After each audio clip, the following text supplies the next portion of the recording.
Ajay, good morning. જણાવો કયા કયા સ્ટોક્સ આજે હાઇલાઇટ થઈ રહ્યા છે? જી બિલકુલ, good morning. Extra stock specific જોઈએ ઘણા બધા કાઉન્ટર ફોકસમાં છે. ઓએફએસ કંપની ચાલુ થઈ રહ્યા છે તો શરૂઆત ત્યાંથી જ કરે. એનએલસી ઇન્ડિયા અહીંયા ખાસ કરીને જોશો કંપનીનો ઓએફએસ નોન રિટેલ માટે આજે ખાસ કરીને ઓપન થવાનો છે. ઓએફએસ દ્વારા ગવર્મેન્ટ 3% આજુબાજુ હિસ્સેદારી વેચશે. ફ્લોર પ્રાઇસની વાત કરીએ તો ₹303 પ્રતિ શેર આજુબાજુ ફ્લોર પ્રાઇસ રહેશે અને કરંટ માર્કેટ પ્રાઇસથી બી જોઈએ તો ઓલમોસ્ટ 10% ડિસ્કાઉન્ટ પર ખાસ કરીને જોઈએ તો નોન રિટેલ માટે ઓપન થવાનું છે. ખાસ કરીને પીએસયુ કંપનીના ઓએફએસ જોઈએ તો ખાસો આપણે રિસ્પોન્સ સારો જોવા મળ્યો હતો. એનએલસી ઇન્ડિયા ખાસ આજે ફોકસમાં રહેશે. ગ્રાસિમ ખાસ કરીને નજર કરીએ તો અહીંયા બી જો કંપની એક મોટું રોકાણ કરવા જઈએ છે. 3000 કરોડથી વધારેનું મોટું રોકાણ કરવાની જાહેરાત છે. રોકાણ જે ફાઇબર જે પ્રોડક્શન છે એમાં ફેસ જે એઆઈ એક્સપેન્શન છે એના માટે કરવા જઈ રહી છે અને પ્રોજેક્ટ હેઠળ કંપનીની જે જોઈશું 110 કિલોટન પ્રતિ એનએમ જે ઉત્પાદન ક્ષમતા અહીંયાથી ખાસ કરીને વધારવા જઈ રહી છે અને જે દરેક લાઇનમાં જોઈશું એમની પ્રોડક્શન ક્ષમતા જે 55 ટન પ્રતિ એનએમ એટલે જોઈશું 150 ટન પ્રતિ દિવસ ખાસ કરીને એમને જોઈશું પ્રોડક્શન ક્ષમતા એ લોકો વધારી રહ્યા છે. જોઈશું જે ફર્સ્ટ લાઇન છે એ ખાસ કરીને 2028 શરૂ થશે. સેકન્ડ લાઇન એ લોકો જો તો ઓલમોસ્ટ અંદાજિત કહી રહ્યા છે કે 2030 સુધીમાં એમની જે કેપેસિટી એક્સપાન્શન અહીંયાથી શરૂ થવા જઈ રહી છે. એટલે મોટું રોકાણ છે, એક્સપાન્શન કંપની સારો કરવા જઈ રહી છે તો ફોકસમાં ખાસ રહી શકે છે. નેક્સ્ટ ટેલિકોમ કંપનીમાં વાત કરીએ ભારતી એરટેલ વીઆઈ ખાસ કરીને અહીંયા જોઈશું જે પ્રમાણે મુંબઈ હાઈકોર્ટ જે સેન્ટ્રલ ગવર્મેન્ટ દ્વારા જે ખાસ કરીને જે ચાર્જિસ લગાવવામાં આવ્યા હતા ચાર્જિસ રદ કર્યા છે. અમાઉન્ટ અંદાજી જોઈએ તો કંપનીએ 20,000 કરોડના જે ચાર્જ ફાઇનલી નહીં ચૂકવવા પડે તો પોઝિટિવ સંકેત છે ખાસ કરીને ભારતી એરટેલ વીઆઈ માટે.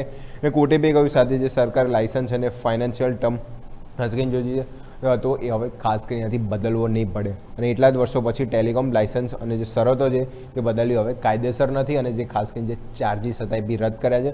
તો બંને ટેલિકોમ કંપની ભારતી એરટેલ વીઆઈ બંને માટે પોઝિટિવ સમાચાર છે. ખાસ આજે જોઈશું મોમેન્ટમ ખાસ જોવા મળશે, ફોકસમાં બી આજે જોવા મળશે.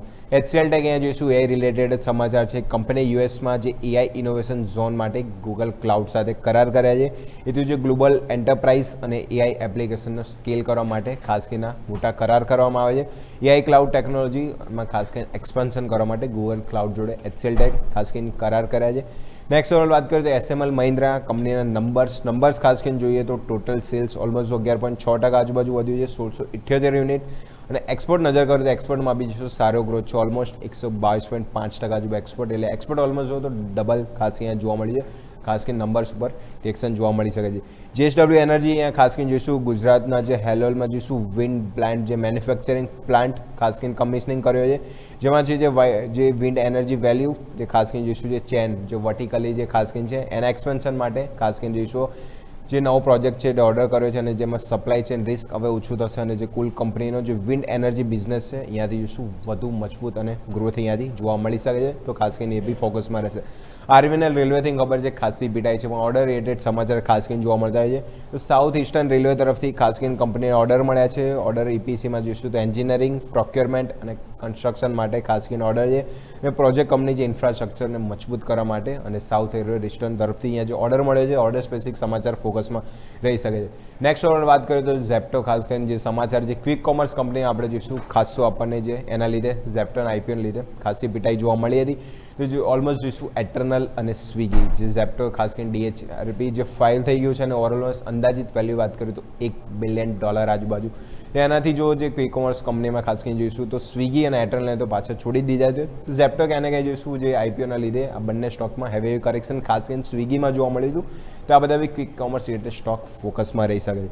નેક્સ્ટ ઓવર એમાં જ વાત કરું તો ડીમાર્ટ અહીંયા બી જો ખાસ કરીને સમાચાર છે કંપની જે એવન્યુ એ કોમર્સમાં 150 કરોડ ઇન્વેસ્ટ કરવા જઈ રહી છે. એટલે ડીમાર્ટ બી પહોંચ્યું છે. ડીમાર્ટ રેડી કરી છે એમાં જોઈશું એમણે 150 કરોડ ઇન્વેસ્ટ કર્યા છે ખાસ કરીને ડિલિવરી અને એક્સપાન્શનને મજબૂત કરવા માટે. જે ડીમાર્ટ રેડી આપણને ખબર છે જે 30 મિનિટ આજુબાજુ ડિલિવરી હોય છે તે બી ક્વિક કોમર્સમાં ધીમે એન્ટ્રી લઈ રહ્યા છે. તો ડીમાર્ટ બી ખાસ ફોકસમાં રહી શકે છે.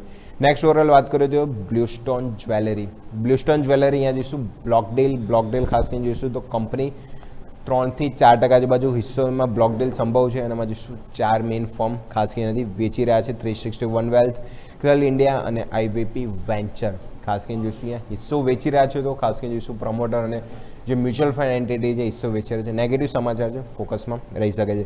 આઈઆરબી ઇન્ફ્રા અહીંયા બી ખાસ કરીને જો કંપનીની જે ટોલ રેવન્યુ છે ખાસ કરીને વધારો થયો છે. રેવન્યુ 672 કરોડ હતી ઓલમોસ્ટ 25% વધીને 843 કરોડ આજુબાજુ ટોલ રેવન્યુ થાય છે અને ટોલ કલેક્શન કામગીરી બી જોઈશું મજબૂત છે અને કુલ અંદાજિત વધારો જોઈશું તો 171 કરોડ આજુબાજુ જે અંદાજિત વધારો થયો છે તો આઈઆરબી ઇન્ફ્રા બી ખાસ ફોકસમાં રહેશે તો ખાસ કરીને આજે ઘણું લાંબુ લિસ્ટ છે આ બધા સ્ટોક ફોકસમાં રહેશે ખાસ કરીને ટેલિકોમ કંપની એનએલસી ઇન્ડિયા ઓફિસના લીધે અને ખાસ કરીને જે આપણે જોયું તો ક્વિક કોમર્સ કંપની જે ઝેપ્ટોન આઈપીઓ રહેશે એના લીધે બી ખાસ ફોકસમાં રહેશે યસ તો આ તમામ સંકેતો છે નજર પર રાખીશું. આભાર અજય આપનો અમારા સાથે જોડાવા માટે અને આ તમામ ડિટેલ્સ માટે.